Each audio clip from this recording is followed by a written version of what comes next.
Welcome to the G-Wish Season 1 recap. Today, we'll cover Exhibit A, the grunts. Here we have the demi-trainer who most notably stumbled left and right into mines after being blinded.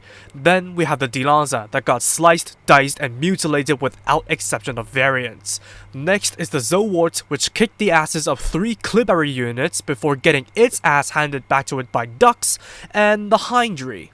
Wait, did it even show up? What is going on, guys? MJ2005 Gundam here, and today I'm going to be reviewing the high-grade Heindree from Gundam, the Witch from Mercury. The latest unit in Grassley's Hind series mobile suits. It is designed for coordinated combat, and its simple internals make for great usage in educational and private sectors. 6 runners and a small sticker sheet is provided in this package, and despite using all new parts, the construction is very similar to those of the previous Grassley units, so you can expect a heavy sense of familiarity. Despite that, the new parts do add a degree of freshness to the overall build. However, it's worth noting that the green and purple gray parts are very susceptible to nub marks, and with the gate placement not being the best, it would extend the cleanup and overall build time despite the simple construction.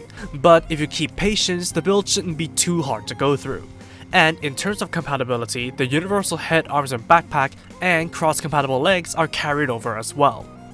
After a quick snap assembly, the high-grade Heindree actually looks fantastic.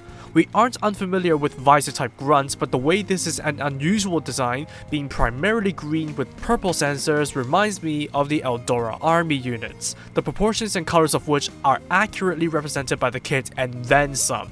The rich surface details compared to the lineup really help enhance the overall looks, especially if you decide to bring them out.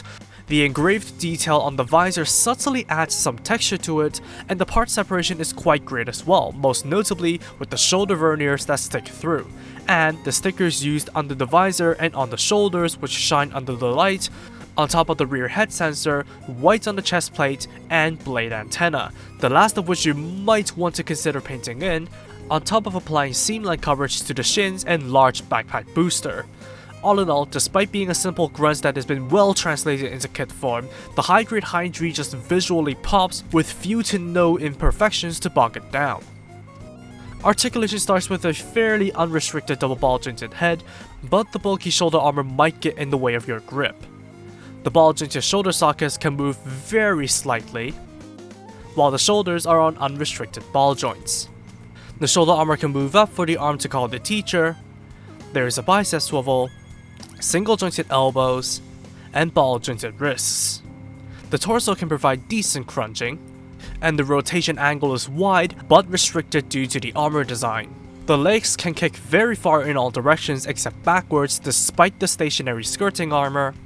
There's a thigh swivel, single jointed knees, and ball jointed ankles on a dedicated tilt. Finally, the backpack boosters are on angled ball joints. Altogether, the flexibility and structural rigidity of the Heindree is definitely on par with the other Grassley units. Minute limitations exist here and there, but it's nothing really to fuss over. As for accessories, there is only a pair of holding hands included. Weapon-wise, it only comes with a pair of shields, the Lantern Shield and Round Shield. The Lantern Shield features a lot of surface detail, and slides into the hand for use via the handgun segment with no weight issues to report. The shield segment can also be spun to adjust the angle of the lance. On the other hand, the round shield features a similar amount of surface detail and can be plugged into the wrist guard for use. It can also be repositioned to the front with a double hinge, as well as readjusted on a rotation, albeit with a wrist guard connection that is not as solid as I would have liked. It is indeed a very bare-bones loadout, but it's quite a unique take on a mass-produced arsenal.